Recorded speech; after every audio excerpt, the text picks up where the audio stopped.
Hey everybody, this is Patti Negri. Welcome to the Witching Hour. Yes, that hour of the day, whenever you happen to be tuning in, that the veil is thin and magic happens. I have some really fun and beautiful and magical magic for you today.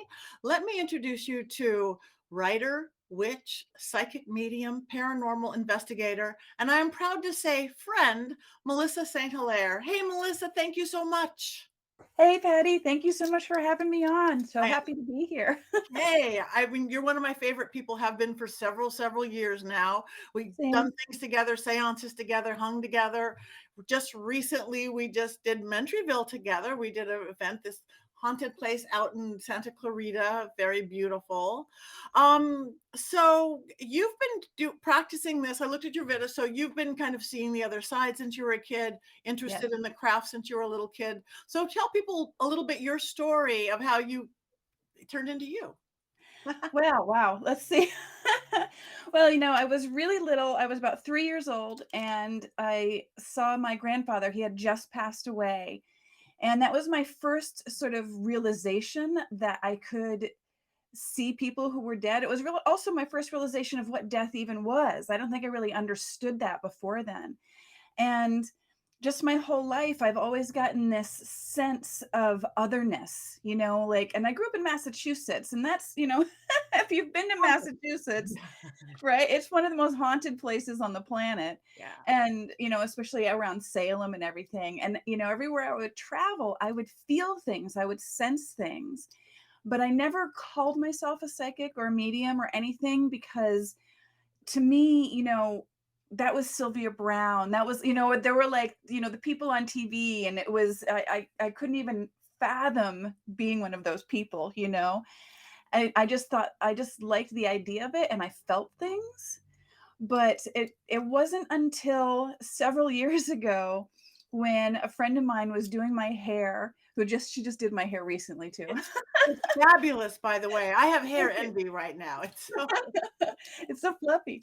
But, she was doing my hair, and we were just chatting about occult things, that's what I love, that's what I like to talk about, and all of a sudden, I saw a man standing behind her, and she was talking about her sister. I think it was her sister. Anyway, I described this man who's behind her, and she's like, "That's someone who passed away, who was very close to me. You're a medium. Do you not realize this?" And I was like, "Shut up." I know. Right? And then, of course, I started to, look more into it. I started to read about it, and I would read these books that had checklists like, you know, "Do you dream about the future before it happens?"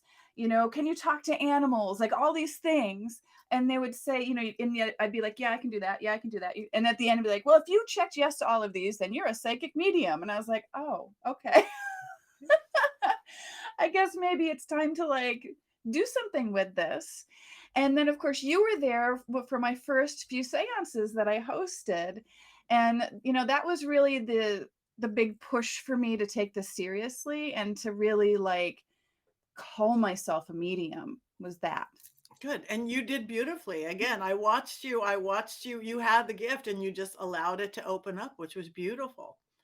It's so much fun, and it's interesting too because, I feel like seances, they get such a bad rap sometimes, like, sometimes people think they're evil or whatever. And to me, you learn so much about yourself. You learn so much about the spirits on the other side. You learn so much about the people in the room with you. It's such a bonding experience, I think. Yeah, no, I think it is the sweetest, most beautiful. I've been doing them since I was 7 or 8, and I always tell people it's like and sadly, Hollywood, where we both work, has done that to just like made everything evil, which is evil. But I think if you've ever seen me doing a seance on television or on YouTube, it won't be like that. We're going to talk to your grandma, not the serial killer whose house we're at. We're going to talk Exactly. to loving things. So it's and the dead have lots to say. So yes, and we need more people like you. So thank you for stepping into this gift that you had. So what about the craft wise? How did the witchy side come in? Well, the witchy side, I was always intrigued by it. When I was a little kid, we would go on these like field trips to Salem. And I was always sort of fascinated by, what were witches, and were the women and the people in Salem, were they actually witches? All of that stuff fascinated me. So I kind of started really, really young.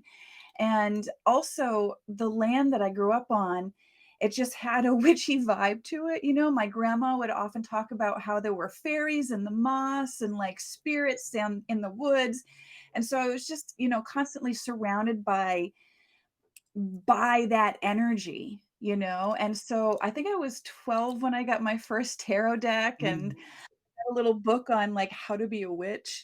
Oh, And I just immediately started to do like, candle spells and just little things.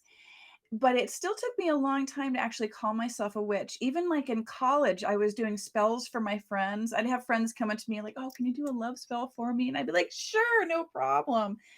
And I still didn't call myself a witch. But, it was probably not until I started to hang out with some of the people at the Green Man store, and I started to take classes there, and I realized, like, "Oh, these people are like me. This is my tribe." I'm allowed to give myself this moniker. I can say I'm a witch. It's not just something to, hope to be. It's something that I can claim for myself. But I think I've always been one. right. I think you have to. It's in the blood. I think there's witch blood. I think there's, again, gifted from a young age, aware of nature from a young age. It's in the blood. And the Green Man, for everybody knows, it's a beautiful, beautiful occult store, witchcraft store in North Hollywood, California. I studied there for years and years and years and years and years and years and years and years. I love them more than anything, Griffin and Carrie and Jill and everybody. I have not been there much lately, but I haven't been anywhere much lately except on a plane. Right. But you do work there now, right? People can come get readings from you and I do, yeah. So yeah, I offer intuitive readings and mediumship readings. And the way that I sort of differentiate those is an intuitive reading is just like, someone who needs a little insight maybe into their love life or career or just, help with anything, honestly, even someone to just talk to.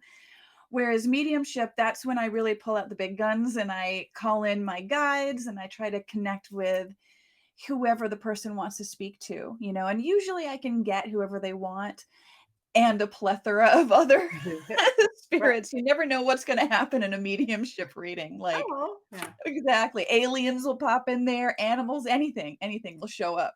And I also offer spell crafting, which is probably one of my favorite things that I do for people because, and it's funny too, because like now I rarely ever do spells for myself anymore. I'm just doing them for other people, but I get so much joy out of doing that. And my favorite thing is like, a week to a month or however long it takes for the spell to work because everyone is different. Yeah. I love getting that follow-up text message like, I just closed on the house or, I just landed that job. And it's like, that's just I don't know, it's my favorite thing ever.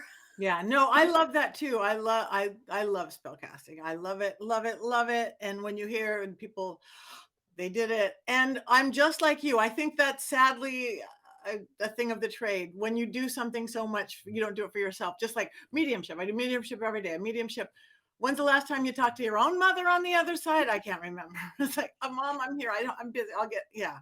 So, Right, exactly. It's so funny too, because sometimes my spirits will flick my lights, and I'm like, "Oh, right, I'm sorry, I I haven't been paying enough attention here. Let me go get your favorite snack," or yeah. you know what I mean? Or like a little drink, I'll toast you and, like, set something up, and, but it's true, we do kind of, I think, end after a while, not on purpose, but accidentally kind of forget our own spirits, but they are all around us all the time helping, you Yeah. know? All the time. So we appreciate you, even if we forget to say it sometimes.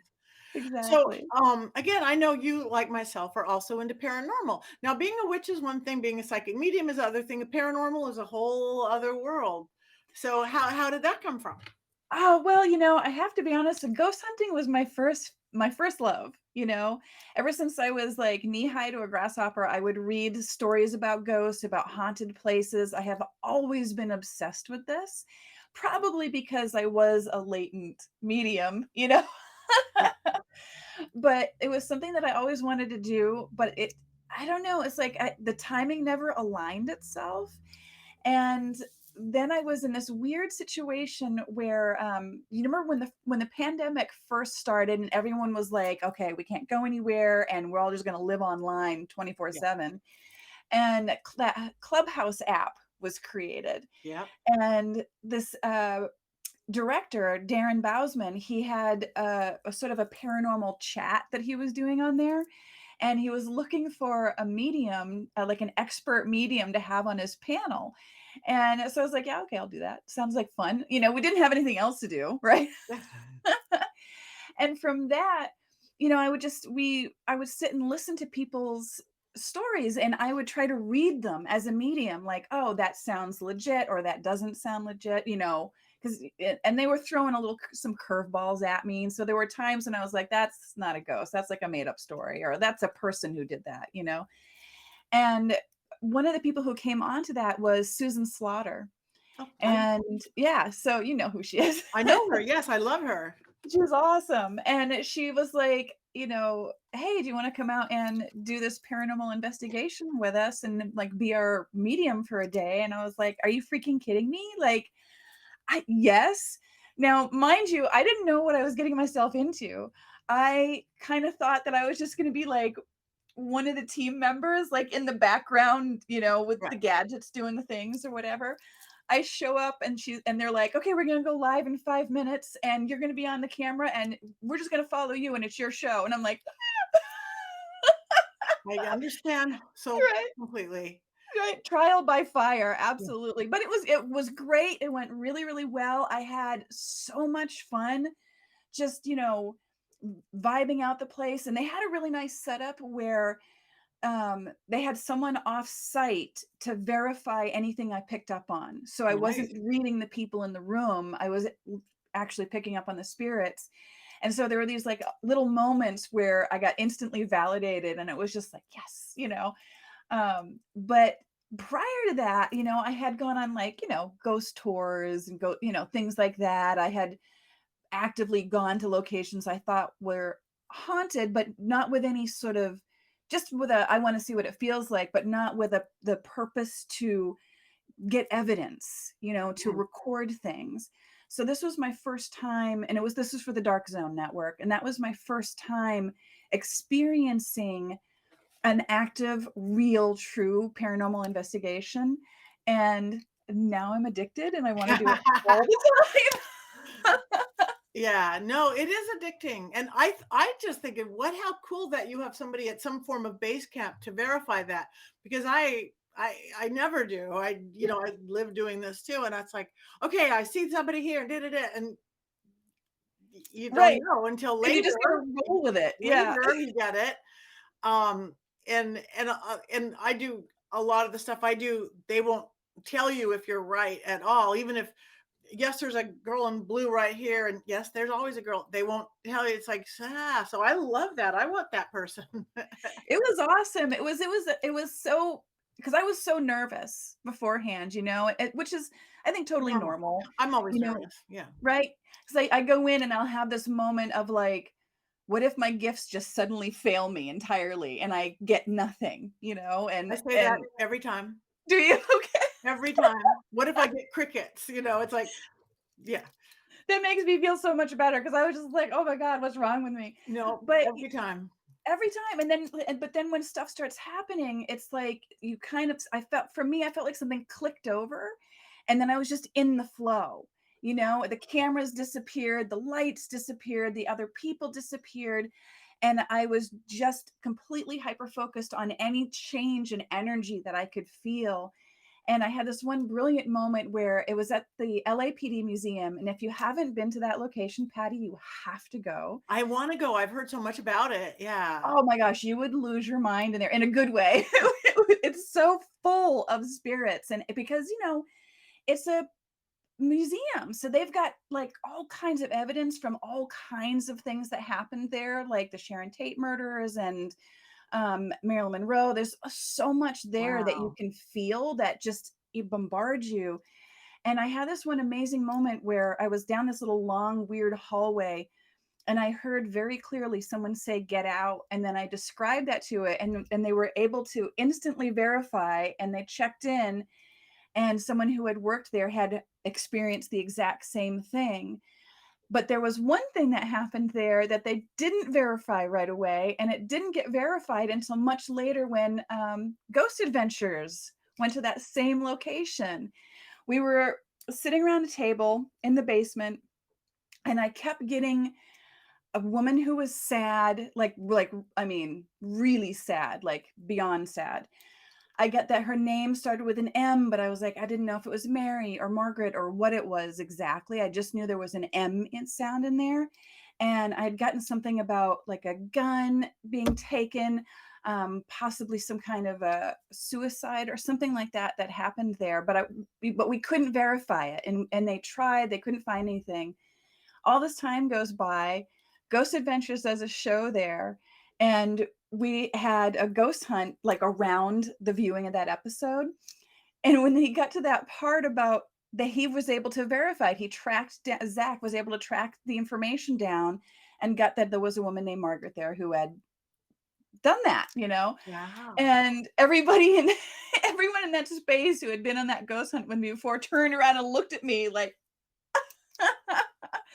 so it's such an amazing feeling, whether it happens instantly or much later. It's such a great feeling to have that validation, Yeah, you it know. is. I love that too. You get that validation, the history validation comes in. And I like technical validation because with all the new fancy equipment that they have, I for years could have been say, the ghost is crossing their arms back and forth. It looks really weird. You believe me or you don't believe me, but now there's a tech person with a SLS camera in the other room, and the ghost is going like this. We can't see, and I just like that same validation. Yes, that's what yes. So Exactly. it. And it's funny because I feel like early on with ghost hunting, there wasn't a lot of crossover Mhm. between there were like the gadget guys and then there was psychic medium, and there wasn't a lot of crossover between the two. And then somewhere along the way, somebody got the grand idea of let's not just have the gadgets, let's have the psychic mediums too. And then that created a whole new interesting dynamic that you could have with this with each other. And I've noticed the same thing. Like some friends I have a small paranormal group that we've sort of put like cobbled together, and we went to the Glen Tavern Inn, which is another really highly haunted Here in location. LA, Glendale, yeah. Mhm.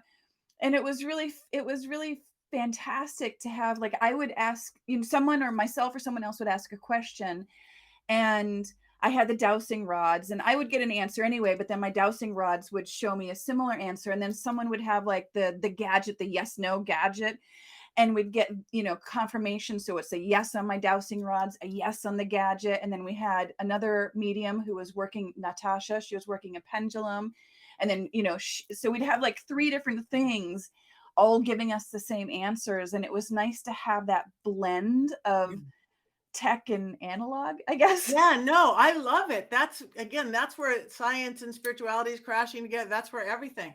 I love that. And it's true across the board. Paranormal groups are now normally where they didn't before having the psychic medium. And what I'm also now discovering and is having a witch as or a psychic medium who's a witch. I just filmed with my friend Rob Thompson, they have a show or a team called the Ghost Finders, and they have this beautiful witch on their team. She opens it up ritualistically, doing what you or I would do. I just worked with them and we did it, and it was like, yes, this is that next level of what it needs. So you're coming in with respect and understanding of the occult. We can help call in those spirits versus just see who went here. So it's just moving in our direction all the way. It is, and and I noticed that too, that same blend help if you have to help a spirit, because that's the other thing is sometimes you go to a location and there's a spirit who is in agony for some Yeah. reason. And we had that happen at the Glen Tavern Inn, where we ended up crossing a spirit. Now, of course, that doesn't suddenly make the place no longer haunted. No, because they would hate that if you places who wanna be haunted never clear all their ghosts. Exactly, yeah, no, yeah. But so, there's like a tricky fine line there, and where it's like, okay, we're going to use the witchcraft to help this one spirit, but we're not going to, completely like Yeah, negate the entire space. right. That's exactly how I do it too. That's great. Um, so yeah, I've been to the Glen Tavern. I have never investigated it. So that's Oh my one god. place that Yeah, I you have to. Yes, I need to highly go. recommend it. It's such like, especially the third floor. There's a couple of rooms on the third floor that just have an extra amount of energy. And we got some phenomenal EVP on there, and we had this whole like experience, which I'm I'm cutting that, sort of editing that um material, that footage right now, because I'm creating a little web series. Nice. Yeah, it's for a dead air full spectrum, and it's called Secrets of the Craft. And I'm going to be asking you to be on it too at some I'd point, love to. Patty. Yes.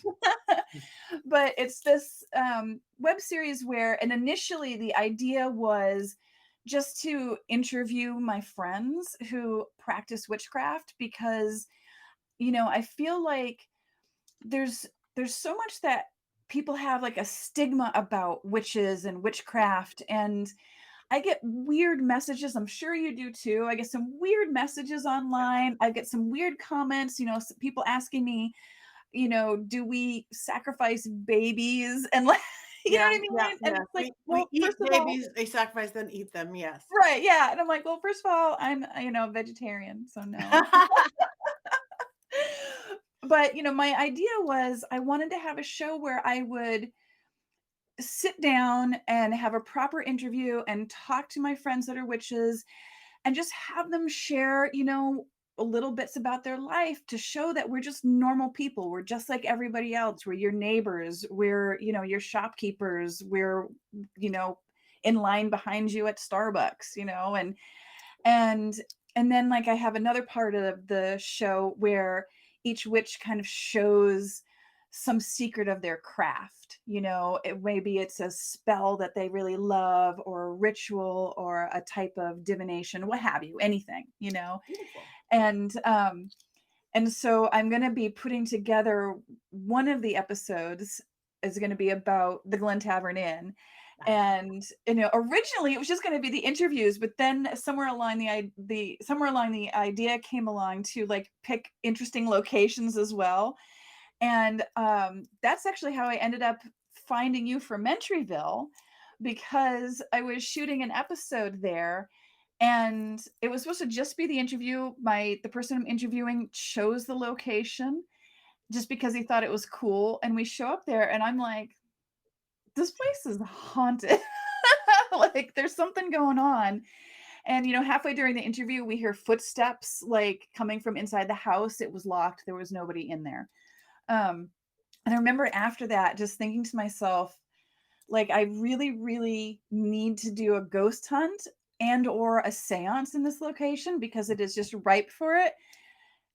Fast forward a couple of days later, I'm scrolling on Instagram and I see that you have a seance and a ghost hunt there. And I was like, okay, there's some witchiness. Ask and you shall receive. Exactly. Ask and you shall receive. I'm working with Linda the Ghost Hunter now. We're planning a whole bunch of other things because she is great. She's the tech girl. She is the tech, everything tech, though she's really intuitive too. But that's it, that, She has some great toys out there. we have the Yeah. best toys out there. Yeah. So we met, doing it together with our overnight guys. So she is great. And it was so good to have you there. And you guys did a lot. You guys brought the stuff. You guys so, Yeah, we can, yeah. how was your experience at Mentryville? It was amazing. I had told them all. They were like, "Well, we don't want to intrude upon, Patty's thing too much." I'm like, "Oh, she won't mind. Just bring your No, I toys." invited it. I said, "Talk. There's other mediums here. Do Yeah. go."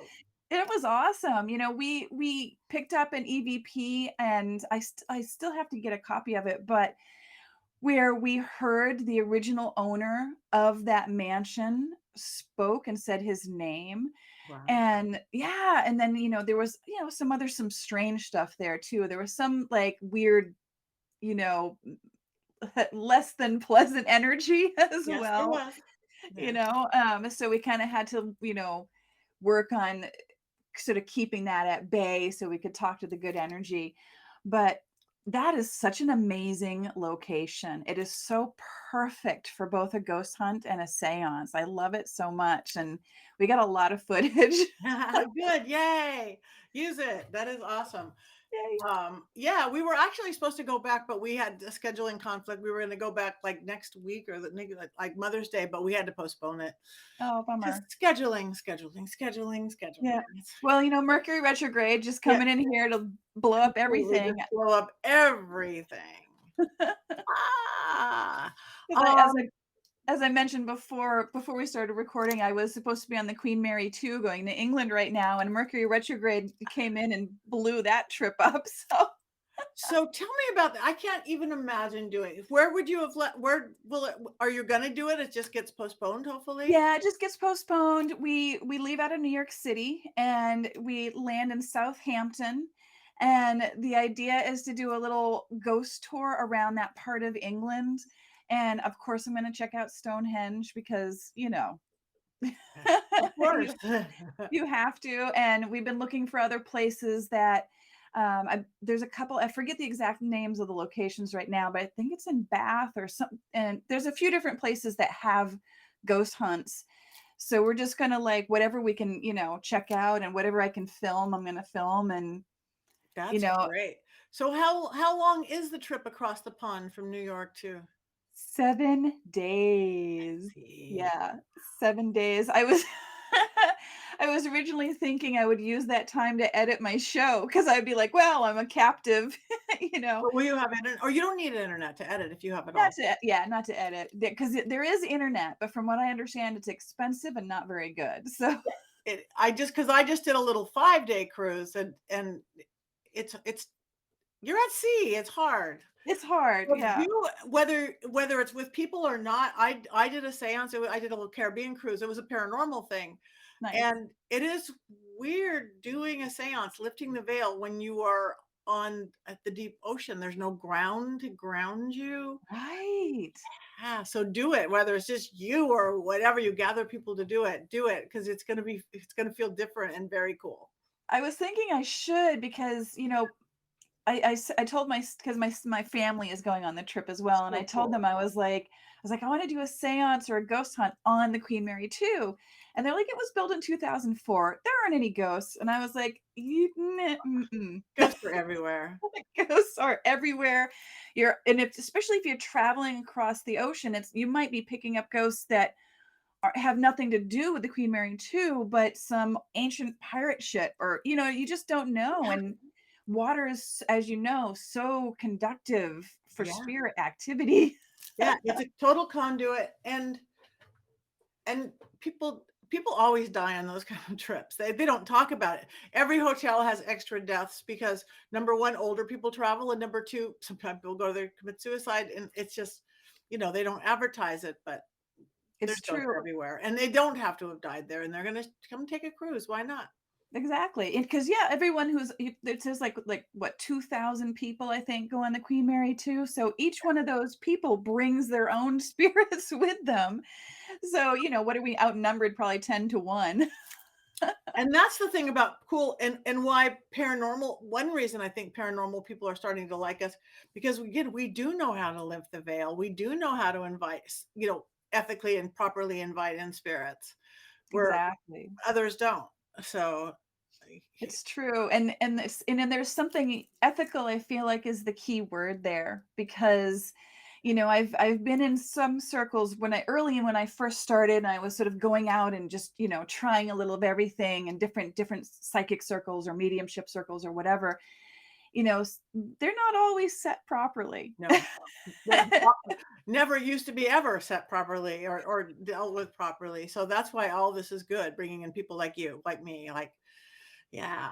So, Totally. anyway, do you have what do you have anything coming up that people can know about or anything like that that you could talk about? Or where can people find you? Please give me everything. Sure, yeah. Well, I don't have any dates yet, but at some point towards the end of the year, I'm going to bring back my popular mediumship for witches class.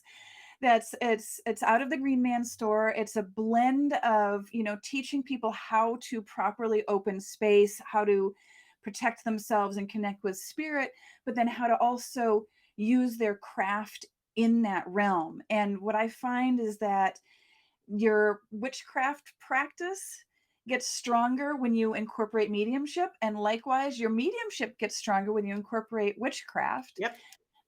So that's part of it, and I don't know exactly when that's going to be, but sometime in the fall. I'm hoping. I got to talk to Green Man about dates, so that will be coming up. And you can find me online at americanwitch13.com, and Instagram, Facebook, Twitter, and Tumblr, though I rarely use the Tumblr account. But they're all American Witch 13. And that's such a good number. That's my number too. So there you go. So you guys, you're going to love her like I do. One of my favorite people, so magical, so powerful, so gifted. So like her, follow her, do all those wonderful things. So thank you, Melissa. Thank you for bringing your magic to the witching hour. Thank you, Patti.